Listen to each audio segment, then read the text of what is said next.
ডালিউড তারকা সিয়াম আহমেদ সম্প্রতি শেষ করেছেন আন্দার সিনেমার শুটিং। রায়হান রাফি পরিচালিত ছবিটিতে সিয়ামের বিপরীতে অভিনয় করেছেন নাফিজা তুষি। সিনেমাটির কাজ শেষ করেই প্রস্তুতি নিচ্ছেন আরেকটি নতুন ছবি রাক্ষসের জন্য। ছবিটি নিয়ে বেশ কিছুদিন ধরেই গুঞ্জন শোনা যাচ্ছিল। নায়িকা কে হচ্ছেন? প্রার্থনা ফারদিন দিঘি বা সাবিলা নূরের নাম ঘুরে ঘুরে বেড়ালেও নির্মাতারা নায়িকা চূড়ান্ত করতে সময় নিচ্ছিলেন। অবশেষে গুঞ্জনের ইতি টেনে গতকাল প্রযোজনা প্রতিষ্ঠানের একটি ঘনিষ্ঠ সূত্র জানায়, ছবিটির নায়িকা হচ্ছেন কলকাতার অভিনেত্রী ইদিকা পাল। ইদিকার সঙ্গে চলতি সপ্তাহে চুক্তিপত্রের স্বাক্ষর হওয়ার কথা রয়েছে। সবকিছু পরিকল্পনা মাফিক এগুলে এটি হতে যাচ্ছে সিয়াম ইদিকা জুটির প্রথম সিনেমা।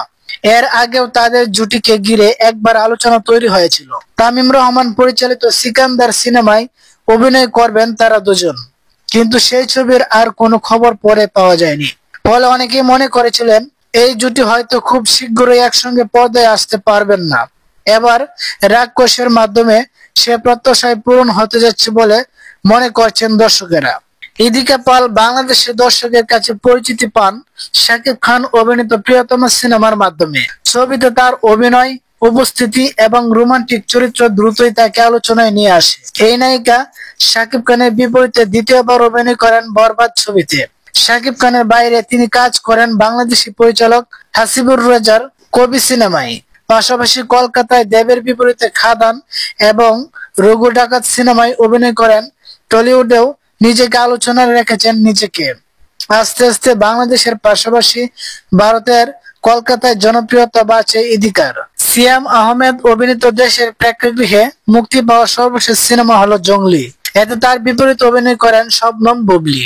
পুরমন 2 দিয়ে বড় পর্দায় যাত্রা শুরু করে সিয়াম আস্তে আস্তে বাণিজ্যিক অ্যাকশন থেকে শুরু করে কন্টেন্ট ড্রিভেন সিনেমা সব গণনাতেই নিজেকে বারবার প্রমাণ করেছেন তিনি।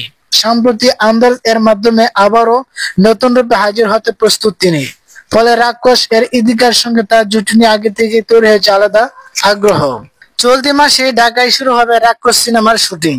দেশের বাইরে শ্রীলঙ্কা এবং মালয়েশিয়াতেও হবে কিছু অংশের চিত্রায়ন। প্রযোজনা প্রতিষ্ঠান সূত্রে জানা গেছে আন্তর্জাতিক লোকেশন এবং আধুনিক অ্যাকশন ব্যবহারের পরিকল্পনা করা হয়েছে, যাতে পরিচালক ছবির স্কেল তার পূর্বের কাজগুলোকেও ছাড়িয়ে যেতে পারেন।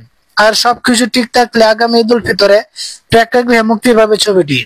সব মিলিয়ে সিয়াম ইদিকা জুটি নিয়ে দর্শকের প্রত্যাশা নতুন করে উচ্চতে উঠছে। প্রথমবারের মতো পর্দায় দেখা মিলবে এই দুইজন জনপ্রিয় শিল্পীর রসায়ন। আর প্রযোজনা প্রতিষ্ঠান এবং নির্মাতার আশা রাক্ষস হতে পারে আগামী বছরের ঈদের অন্যতম চমক।